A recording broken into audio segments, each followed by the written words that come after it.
All right. So right now we're trying to get us a test. So I was working. So we're going to be talking about how to get started with surviving epilepsy hell. This is an insight by myself, Alma Wayne Myers. My background with surviving epilepsy. Well, I got started with epilepsy probably 2014. I was having a little confusion about what was going on. Figured out it was epilepsy eventually. No real formal training or education in surviving epilepsy as an epileptic, but I had some on the job training as an acupuncturist, treating a few people that had epilepsy, doing my best to be able to educate them using acupuncture and herbs and what worked and what didn't. And there's a lot of trial and error using things just based off of theory. Things I've done, experiences I've had surviving all of this is relevant to you guys is, I didn't have any doctors that were able to tell me anything other than I was crazy or to meditate and do acupuncture. I mean, seriously, I told them I'm having seizures, meditating, and then I'm an acupuncturist. And the response I got was, you should meditate and go get acupuncture. So clearly they knew that they didn't have the answers. I should just keep doing what I was doing and find help from somebody that has real answers. So my experiences was definitely that being my own doctor to survive epilepsy without drugs is all about self-care and trying to manage as best as you can whatever your triggers are, making sure you're following your routine. This is definitely not an overnight success deal. You've got to work at this. Learning new habits is incredibly difficult. There's a lot of work that goes into all of this. And you really have to decide that you want to be okay and change your mind about being a victim and suffering and trapped to your environment, because you can be a product of your environment or you can produce your environment. So definitely not an overnight success.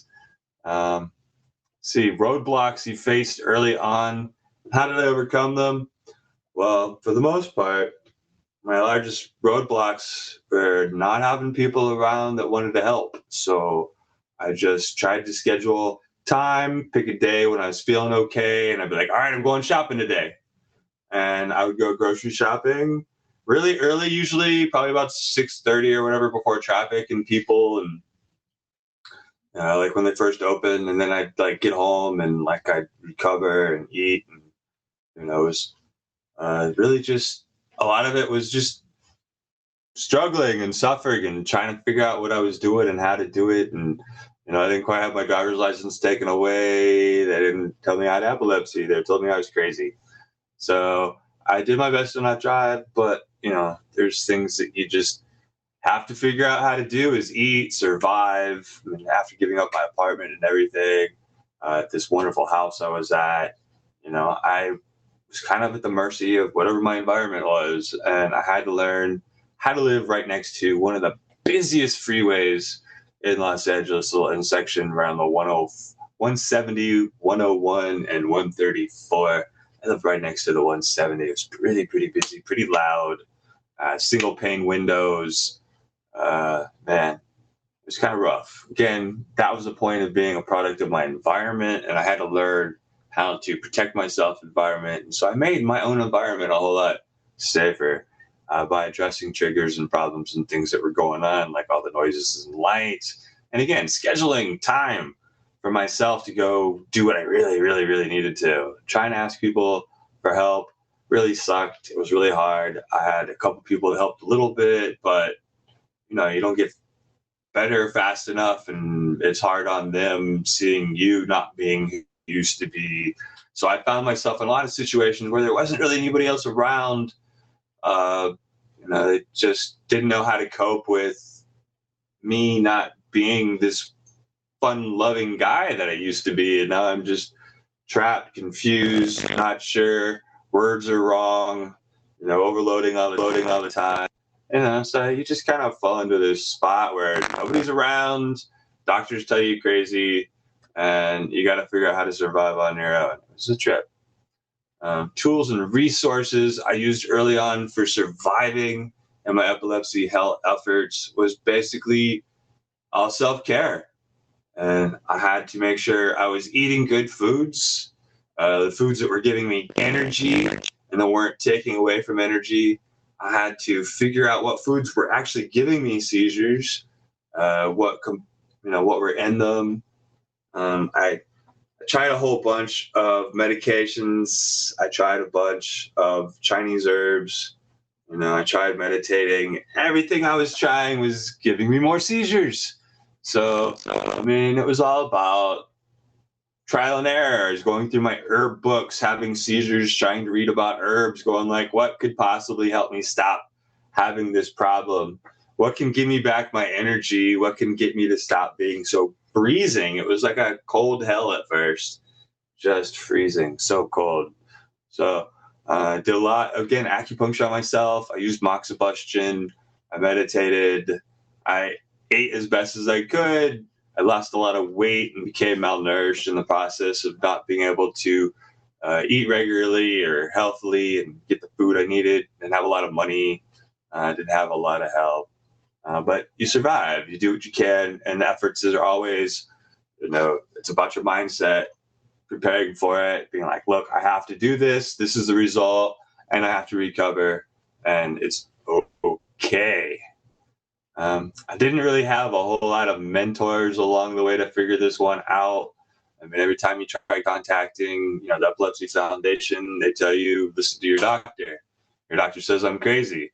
So should I listen to the doctor that says I'm crazy, or should I listen to the doctor that says I should go get acupuncture and meditate? I think I should listen to the one that says get acupuncture and meditate. That sounds like the way more reasonable solution.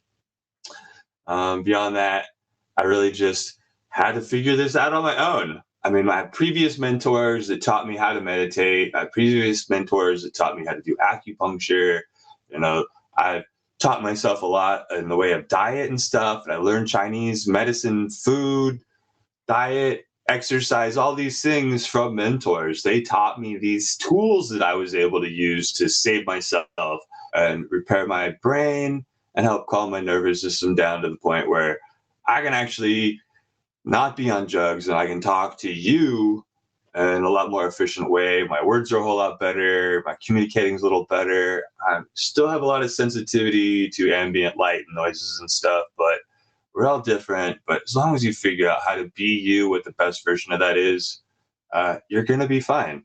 Like, I personally have this nice dark room. This camera is lovely because it's able to pick me up, and I don't have to have a whole lot of light in my face. So there's things that you often have to just figure it out on your own. I'm doing my best, and I'm going to help teach you guys along the way the things that I've failed miserably at, and the things that people help teach me, because it's really, really important to find shortcuts so you don't have to waste so much time. So my first major breakthrough with Surviving Epilepsy Hell, I think it was when I finally decided to just be alone. I didn't really do it right for a little while, but seriously, when I just decided that I needed to focus on me and I needed to stop being around the people and the places and the things that I could not manage, that would not cooperate with me, and that weren't helping me find my epilepsy well. It was really like, hey, look, these people don't know anything. You have to do it on your own.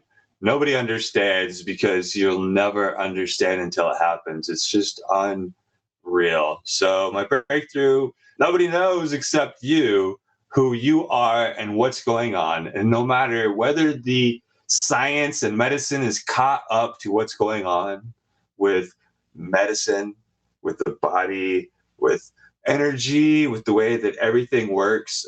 Science can't measure your mood. You have to tell them, hey, look, I feel this way. There's not a machine, although they're definitely trying to work on that. You can do stuff with measuring heart rate brain function and things that can do that. But there's no real way to just look at you and say, hey, clearly you're depressed, because you can see a lot of comedians that are depressed and they laugh and they entertain people. So seriously, breakthrough was you have to worry about yourself and stop letting everyone else dictate what your care is and what your future is going to be. And it took me quite a while, to get from here to there. But that's only a perspective of this happened to me, back in 2014. I started having seizures. So it's 2020 right now. That's 6 years, seriously, about 6 years ago. This week, whatever, it was a week before Thanksgiving, I started getting sick, but I was already dealing with seizures that I wasn't sure about. I was having panic attacks. It was quite a trip. It took me probably a year and a half or 2 years before I was finally able to step out of that situation. And again, in the November of, 2017, I finally left North Hollywood. I decided to go live in the woods, and I spent a couple weeks there living with my best friend at the time, trying to figure out, my best friend from my childhood, trying to figure out what was best for me. He had a bunch of kids, family. They didn't understand what was going on with me, and so I had to go through a homeless shelter for a little bit. I had to go do a bunch of things. It took me, spent maybe 6 to 9 months in Ensenada, where that was really easy for me to figure out a lot more about maintaining myself. There was no marijuana around, so I had to do it 100% through food, diet, and exercise. So I meditated all the time. I did Tai Chi all the time. I went for walks. Like, I'd like going down to the beach or walking through town. I'm a big guy, and I'm a big white guy, and you're in Mexico, and I didn't speak a lot of English. I got a lot of people that walk around me. Probably wasn't smiling all the time because, wasn't feeling good. You're just out there trying to walk around. And then other times I'm smiling and everybody's checking me out. So it is what it is. You go, big white guy walking around in, Mexico, everybody's like, hey, who's this? And then I started learning Spanish, and it makes it a little more fun for everybody. So, immersion has kind of gotten me the whole process of learning everything. So that didn't really take me very long to figure out once I was doing it and maintaining it. So I was able to go from there, and I came up to Santa Barbara, and I've repeatedly lost my process. I've lost my routine. I lost my ability to function in the process, trying to add in activities and responsibilities that really shouldn't be involved in. But it seems like I often find myself in a situation where no one else is willing to step up and do what's right or what's necessary. So regardless of whether I'm going to have a seizure from it or not, or regardless of how long it's going to take to recover, I just go ahead and do it and realize that there is a price for everything. So ideally, I try to help me out with the stuff that's going to make me the worst, but life happens, and sometimes you mess up and it takes a day or two or a week to recover, which is a whole lot better than when I started off and it was taking, a month. Every time my girlfriend could come over and have it a month before I could think again. So, the difference between it taking a month to feel good enough to have a conversation and spend time with somebody versus being able to live with somebody again, several people, and be a caretaker. So, it takes some time, but it just takes the right amount of effort. Seriously, you could probably have it knocked out within like 1 to 6 months if you're really doing everything the way that you're supposed to. And, you're trying. Again, I've done it quite a few times. I seem to have this little cycle when I get really, really, really bad. I'm just trapped in my head. It takes me about 6 months to get through the whole process of bringing myself back out of that state, because there's a mindset and trauma and everything you got to work through, and if you're doing it on your own, it's a whole lot harder. But if you got somebody to talk to and you got your support groups, it makes it a whole lot easier. I don't always talk about what's going on with me except to you guys, because you guys understand. So that's kind of how I'm sure many of you feel, that it's a little easier to talk to other people that are epileptic because you guys understand the whole process. is not a comfortable one, and that ideally we all want to be healthy, wealthy, and wise. We all want to have a future where we can be happy. Many of you want kids. Many of you want wives and husbands and, generations and generations of like happiness to be delivered upon the world. And I, congratulate for that. And it's all possible, as long as you're learning to take care of yourself and you're being responsible for yourself, and you can teach and pass this education on to your own children so they're not struggling for answers that you didn't have. And that's truly the purpose of what it is to be a parent, the purpose of what it is to be a mentor, and to stop having to figure it out all on your own in the school of hard knocks. Let's see, experience that sums up my early experiences in epilepsy hell world.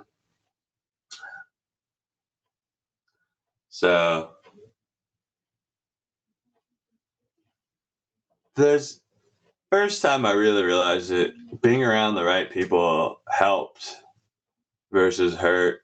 I was trapped in my room, hadn't given up the house yet. I was still living off of the money I'd saved up from working the year before, and I wanted to go to a meditation retreat for heartchan.org. I went on a meditation retreat with these guys for my birthday. They're doing it the birthday weekend.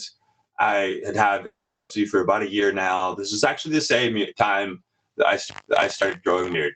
So here I went from being miserable, having trouble talking, to being around all these amazing people that actually I just lived off of this energy. I had so much clarity. I was so calm. It was like this peace and comfort and joy that like I've never experienced anywhere else. So, going from knowing I don't know what to do, and I'm asking these people like, hey, look, this is what's going on, and I'm having trouble. And, they're like, hey, look, we like your girlfriend, and you shouldn't get rid of her. And I'm like, she's driving me crazy. She doesn't have the right coping mechanisms, and I don't know what to do. And, she's a sweet girl. I still love her very much, but truly she didn't have the right coping mechanisms. And, her parents didn't give her the tools that she needed, so she tried to talk to her dad about a lot of the abuse and stuff growing up, and he's already declared that he's not willing to discuss anything. He's not willing to be responsible because he's already worked through the process, he believes, and doesn't need to be reminded of how bad of a father he may have been in the past, because he doesn't want to be responsible for it because he hasn't really done the work. He's just in an avoidance process like most of us, where we don't want to do the work. We're just like want somebody else to do it for us, and an easy button. So I've done a lot of work for you, and I got an easy button because I've been through a lot of experiences that helped me figure out what works and what doesn't. And being around the right people, talking to the right mentors always works in all surviving the epilepsy hell world. And, the difference between what started then and now is really recovery time. Seriously, I've got this down. I've been able to finally get on here and talk to everybody without having a seizure. I've got screens on, I've got lights on, I'm writing things, I'm drawing things. These are all things I couldn't do before. I would try to get on Facebook, I'd try to communicate, I'd have a seizure in the whole process. Even still, when I'm trying to talk to the wrong people, it stresses me out, and my brain starts going sideways, and I can't get back on social media or on that channel for a day or two until my brain's like, oh, it's okay. I'm like, dude, I'm sorry, brain. I'm sorry. I won't talk to that person again. So I try to reevaluate how I talk to people, how I let people talk to me. And, people are scared about the whole concept of like doing this all drug free because it's not something they would do, because it's not something they understand. But the drugs are working for them. And so that's all they care about. They don't understand that the person to the left or the person to the right is still uncontrolled, and that we are at a risk of dying. Sudden, unexpected death in epilepsy, SUDEP, is a real thing. I was doing a little piece earlier on Twitter. Actually, I probably posted it on Instagram, but it was talking about, how with all the COVID virus stuff going on right now, that basically, I was watching CNN, and it was just unreal. CNN's talking about how, let me get this up for you real quick, because like seriously, this is worth listening to. Um, okay, so CNN is talking about how this morning that 11.7 million people in the U.S. have COVID, have tested positive over the whole experience of it starting. All right, and there's only been 250,000 deaths. So I also looked up that 1.3 million people die every year in just car accidents. 650,000 people die from heart disease each year. 150,000 people die from a stroke every year. And 32,832, give or take, people die from uncontrolled seizures every year. So we're looking at almost 33,000 people a year, plus or minus, several percents, like die off just because they don't have self-care answers. So if you think that these people aren't important, then you have a problem, because the difference between Epilepsy Hell then and the Epilepsy Hell now is I am offering solutions that are proven over time. Thousands of years, people have been using food, exercise, and mindset to be able to heal themselves and take control of their life. So the difference is now you have somebody that's able to explain it in a way that is science, acupuncture, and plain simple language. So I'm not going to confuse you. I'm going to teach you what these confusing languages all really mean. If I had to restart this whole process over with today's tools, time constraints and other factors, seriously, I would have gotten rid of people a lot faster. I would have jumped on the whole making my schedule sooner. I would be doing more outside energy wise. I would definitely be, making sure I was eating right, because going to bed was probably not be playing video games like until I was, really late because I was excited. But, seriously, there's a lot of stuff that you think you're doing okay, but you're really not. So a faster version, I'm telling you, just make your plan, make your schedule. If you don't schedule it, it's not going to happen. Like, stick to your schedule, make a not to do list, like all these things of like things you need to accomplish versus the things you don't need to accomplish. Get the things you needed to get done early in the morning while your brain is still before you blow it up. Relax a little bit more, slower pace in the afternoon, and enjoy your evenings. Seriously, the whole process is trying to find balance in your life, the whole mind, body, spirit, concept, treasures. I'm telling you, they're all treasures. If you're looking for solutions to focus your efforts and you want to succeed both on the short and long term, like you have to make a plan. You have to make a goal. You have to say, I want to go from here to there. And then, you can I have a lot of my teachers are talking about doing 90-day plans. You have 30-day plans, you have 1-week plans, and you have 1-day plans. So plan out, your 90 days. Where would you like to be in 90 days? Or where would you like to be in a year? You want to be in 3 years or 5 years? Where would your ideal 5 years be? And then you start playing it backwards. You're like, all right, 5 years is pretty far out. Well, look, in a year, I could do this much. All right. And so how do I get this done? And you break that down into 6 months, and then 3 months, and then you break it down into 1 month, and then your week, and then your day. So I would be definitely making sure that all my short and long-term goals are being met a lot better, that I was being more responsible for not overloading myself just out of the sheer boredom and sheer terror and pain of just being alone and miserable and not having anybody else to talk to or deal with, as I'm trying to survive epilepsy hell. I think the best tools you guys all really need to learn about, there's a great app just so you can help manage your stuff. It's Epsy. I talk about it. It's a good app. Go check out Epsy, download it on your phone. Helps you connect with me, helps you connect with other people. You can use it offline on your phone and upload it and send me stuff. And then I can know whether you're having seizures. You can track like your frequency, if you're eating right, put in your medications, you tell it whether you're doing your medications. I put my meals down as medications. So I'm like, hey, I have to eat at these times because food is medicine. So I want to make sure my blood sugar is about right. So it's like, hey, did I eat? And I can track if I had a seizure, if I had to take a major nap in the middle of the day.